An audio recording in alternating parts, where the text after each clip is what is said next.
Hey, good morning, friends. It's Nick Mulbauer, and I just wanted to get on here real quick again this morning to give you guys my past weekend's fishing report. I went out for only 2 hours Easter Sunday morning.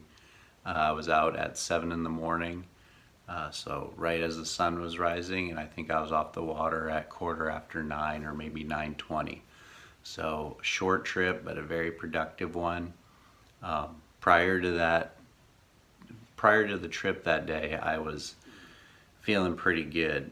We had here in central Iowa, I think 4 or 5 days of continuous lows and highs climbing. So the lows at night were climbing, the highs during the day, temps were climbing. So I had I think 4 or 5 days, almost like a solid work week straight of just temperatures climbing day after day after day. So good news, water temperatures are going to climb when that happens. On top of those conditions, we had clear skies overnight, and the moon was very bright the preceding 2 or 3 nights. Now, I'll be honest and say I don't know much about the phases of the moon and how they affect fishing, but what I've heard from folks and what I've very briefly read is that just if there's a full moon, especially during some warming activity, it keeps those fish active, and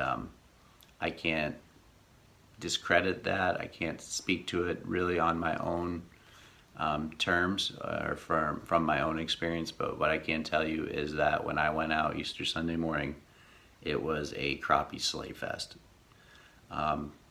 I went out there, got to my little local spot, public water. You know, everything I fish, everything I tell you about is all public water. It is available to the public to fish. So just real quick disclaimer there, but went out. All I had on was I had my two micro rods, and I went out there with an ice flasher, you know, bottom line Humminbird.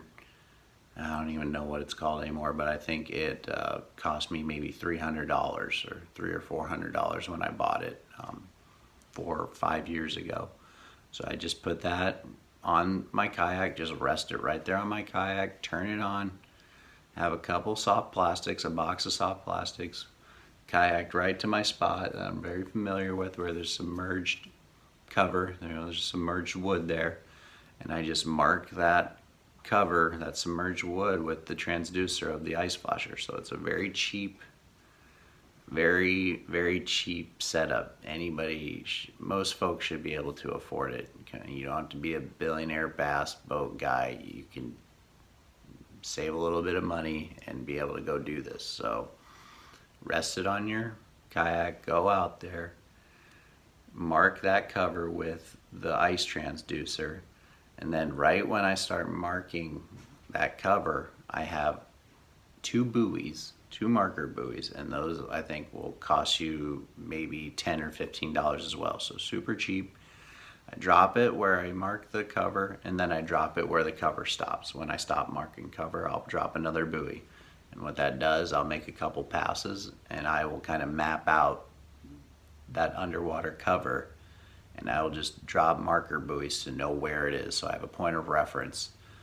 And after I do that, I back off with my kayak, and I just start fan casting that area. I will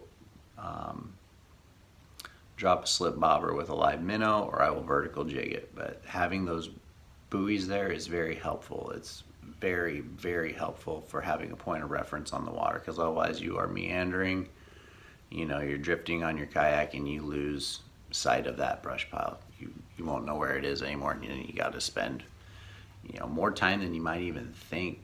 If you don't really have a good point of reference on land to find it, you'll spend more time than you think looking for it again. So very crucial to have those buoys. They're very helpful. Anyways, kind of got sidetracked from there. That's just in general. That is not in regards to this trip. In regards to this trip, after I marked the underwater cover, the underwater wood, I backed off that pile and I threw only two colors that morning. I threw This is a Bobby Garland Blue Ice Baby Shad color. I started with this in the morning.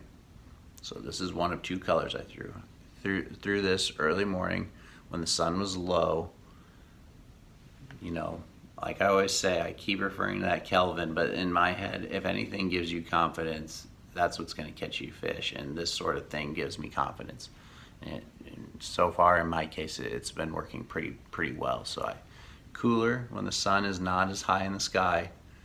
It is the sun is cooler. Like, it doesn't throw such a warm light. It's a cooler kind of degree of light that the sun throws.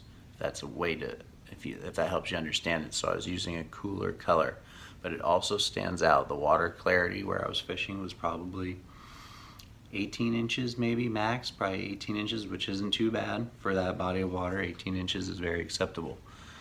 Cool color.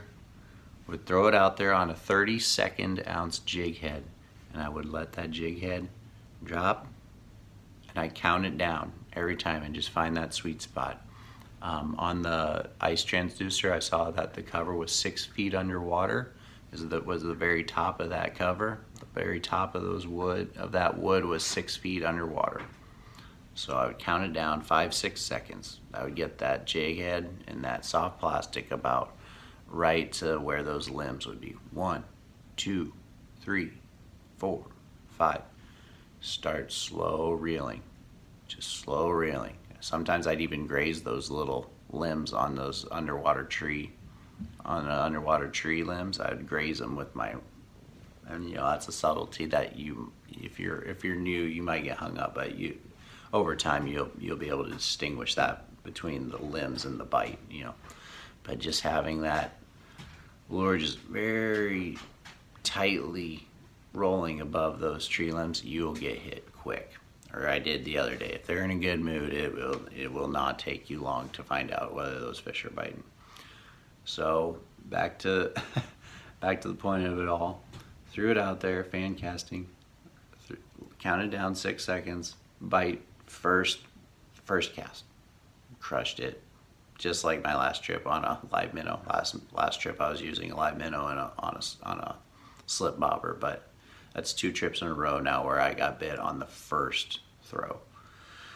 And what happened after that was just redundant, and we got a good range of sizes. Sometimes you go out there and you catch a lot of dinks, but there was a good variety. You can tell the water's heating up. It is that pre-spawn bite that I look forward to all year long. That pre-spawn bite at that spot, it just produces numbers of fish, and it produces a nice variety of sizes. I didn't catch any mammoths, nothing insane, but definitely like some quality fish that put a smile on my face. There's nothing to complain about from Easter Sunday's trip. It was just good fishing. Aside from that, that's like about everything I need to tell you. The only other thing I will tell you is that as the sun got higher, the degree of the light the sun was throwing was starting to warm. The sun was getting higher. That cooler color, I thought I'd maybe switch it out. The bite was slowing down on it, or maybe it's just because they got used to it. Threw on this, I don't want to call it's chartreuse, but I don't love chartreuse. I don't love it for crappie fishing. It just hasn't been insane for me. The waters I fish, chartreuse has not been that great. Difference between this chartreuse and the chartreuse that I'm talking about that isn't great is that this chartreuse, it's kind of like a milky, transparent chartreuse. It's more subtle. Here, let me try to compare this to you. So this is the Bobby Garland lights out color, and it's top black, bottom chartreuse. That is true chartreuse, like opaque chartreuse. This is that transparent milky chartreuse color that I was using Easter Sunday, and this color produced. Now I understand that on the cameras, or on the phone's camera, it can't really pick up the subtleties, but that opaque chartreuse on that lights out color is so much more bright and opaque and solid, and it just stands out like a sore thumb in the water column. This is more transparent. I want it to stand out, but I don't want it to project itself. I want it to still kind of look natural, and that it's kind of like, you know, swimming in the water column. I just don't want it to be this bright, crazy color ever. I want it to stand out, but I don't want it to stand out too much. That's what I'm going for. Bite picked right back up. I went from this cooler temperature for the low sun in the morning. Sun was rising. Was throwing a warmer degree Kelvin, warmer temperature of light through on this milky transparent chartreuse, and the bite picked right back up. I caught some of my biggest fish on this color. And, you know, neither of them outproduced the other. They were just working. Aside from that, it was just really good fishing. I think I could have thrown anything at them, and, you know, it probably would have worked. But these two colors just kicked butt. They did very well for me. Lastly, before I go, around